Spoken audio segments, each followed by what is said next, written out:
So I was at CC today, where I am ostensibly a student, and I do go there, and I'm college age, but that's not is not the fullness of truth, but I'll get around to that. I attend a university that's real in my mind, Aquarius University. Aquarius like water. I was thinking about Bruce Lee recently, and he says, "Be like water, my friend." So ever since I poured out of the hard vessel of high school, I was just on the school of the open road. And I didn't go to college right after high school. I decided to take a gap year. There was a lot of talk about gap years at the time. I started mine when I was 18, and now I'm almost 24. Well, I am 24, almost 25. And I know that's young. I know it's young, but consider it from my perspective. 24 is as old as I've ever been, and I'm feeling my age. I'm young, but I'm too old to be precocious. I'm too old to be a child prodigy. At this point, I'm just a cautionary tale of squandered potential. Like, look, children, that's what happens when you don't go to college. You wear dirty clothes, you grow your hair long, and you live out of your car. I'm not a bum, though. I'm self-unemployed. That's called semantics, which is a course you can take at Aquarius University. Talk to me.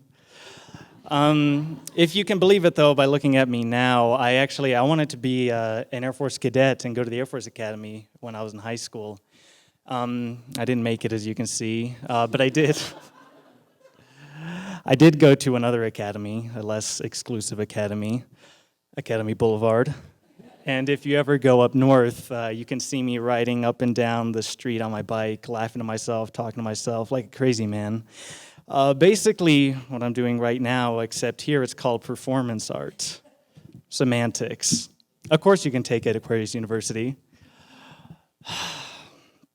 But why didn't I go to college right after school? Well, I'll tell you that. So, I do go to school, like I said, Aquarius University, but I'm also a student at UCCS and CC and PPCC and KRCC. And I'm a non-traditional student in the sense that you are usually enrolled in the school you attend. Not me though. In addition to being self-unemployed, I'm self-miseducated. So, what does this self-misguided course of education look like? It consists of a lot of reading, writing, traveling, working. I'm not a bum. And more recently, before the semester let out at UCCS, I spent a lot of time just drinking coffee and looking around at the students passing by. Sometimes I think maybe I should talk to one of them. And I think, no. Oh, that person, no, they would not talk to me. I sit on the lawn at CC, and I see the students passing by, going to real classes, and sometimes I think, maybe I'll talk to one of them. That person, no, why would they want to talk to me now? I'm just some crazy dude. But in the absence of talking to people, I conspire. I conspire as to how I might actually get into one of these classes. Now, conspiracy is another course you can take at Aquarius University, and that consists of, for me, reading all the spy novels of a one David Ignatius. And I figure with all the stories of international intrigue and intelligence agencies trying to penetrate this intelligence agency, I figure I've got more than enough knowledge to insinuate myself into a college class. So that's my work. And I was explaining this to my friend Forrest the other day. Now, Forrest is a real student. He graduated with an English degree at one of these universities here that I did not attend. But I like to talk to him about these things because even if he thinks I'm crazy, he understands it, whereas everyone else would just maybe think I'm crazy. So we're at the Perk one day, sitting on the couch. He's drinking coffee. I'm drinking coffee, and in between sips, I'm explaining this theory to him. And so I say, well, Forrest, this is how you penetrate an institution. You have front doors, but when those are locked, you have back doors. You have side doors. You even have trapdoors. And then I lean in close, and now I have a source on the inside. He sent me a spreadsheet with all the class sizes and times, and now it's just a matter of finding the biggest one and slipping in unnoticed. And he listens to this, he humors me, and he just shakes his head. He's like, Pablo, you got it all wrong. You're trying to subvert an institution that wants people like you. You're young, you're Hispanic. They would probably give you a scholarship if you asked. And he's right, but what fun is that? So even after this conversation, and I knew he was right, but I still continued in this conspiratorial mindset. And I was going to the Arc to pick up some fake bona fides. So I'm going through the t-shirt rack. Finally, I found what I wanted. Black t-shirt, UCCS, reaching higher. Like, okay, I'm unquestionable now.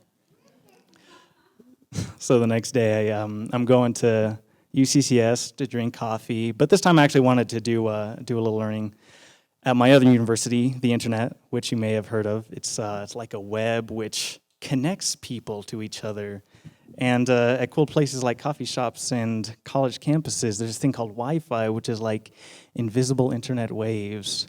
So I sit down on the couch, I open up my Chromebook, and at UCCS, you got to sign up for a temporary guest username and password.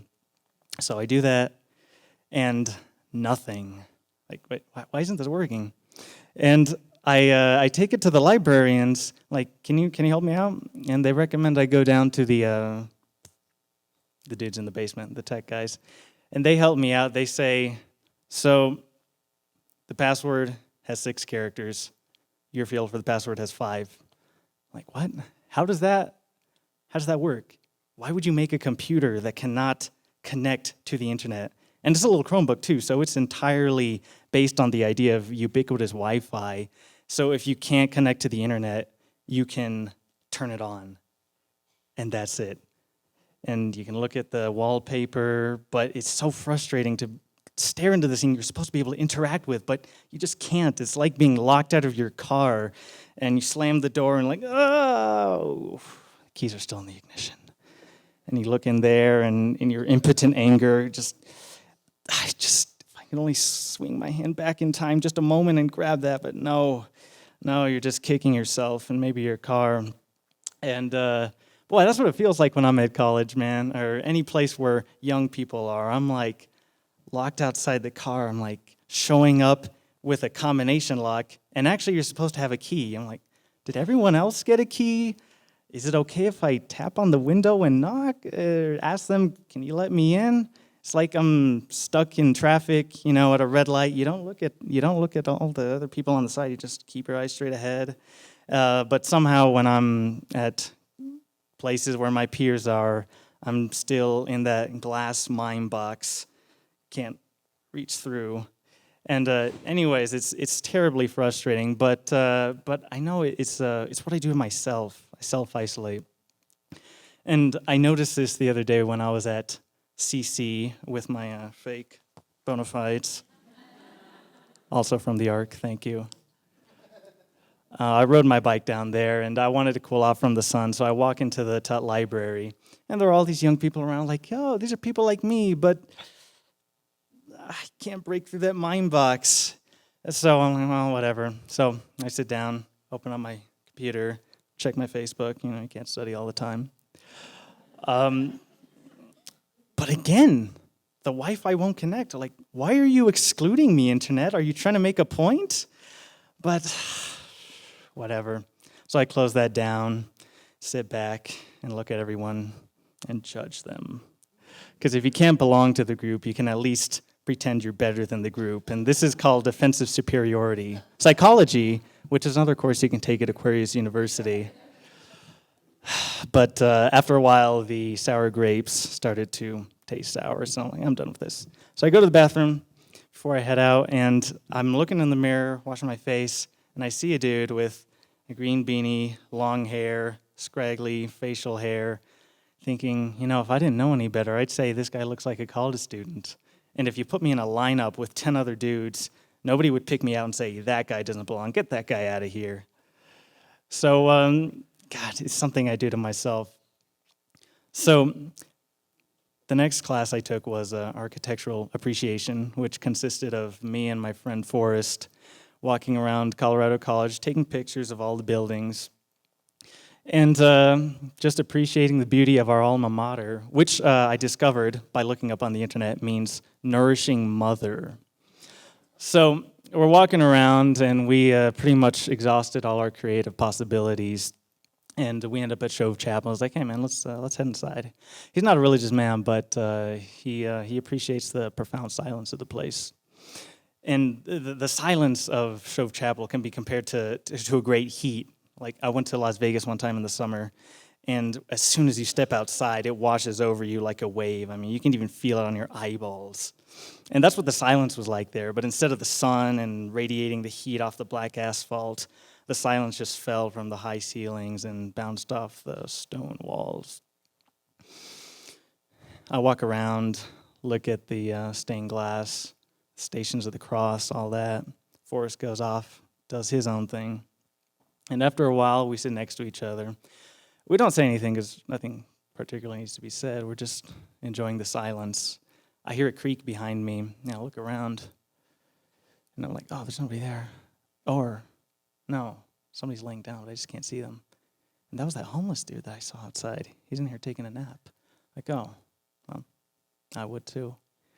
But in the silence, I thought about this poem, which is about silence, is when the world, tired and weary, goes to its rest, over the profound silence, the humble stream will whisper. And then at that moment, Forrest leans over to me and says, maybe this is your door. And he's right, of course. In all my manic conspiracies, trying to pick these locks, force open these doors, they're all obstacles of my own creation. And you can't pick a door that's already unlocked. Nobody's excluding me. They're welcoming me.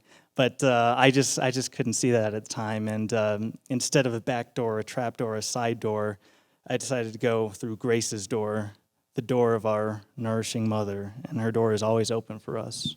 Thank you.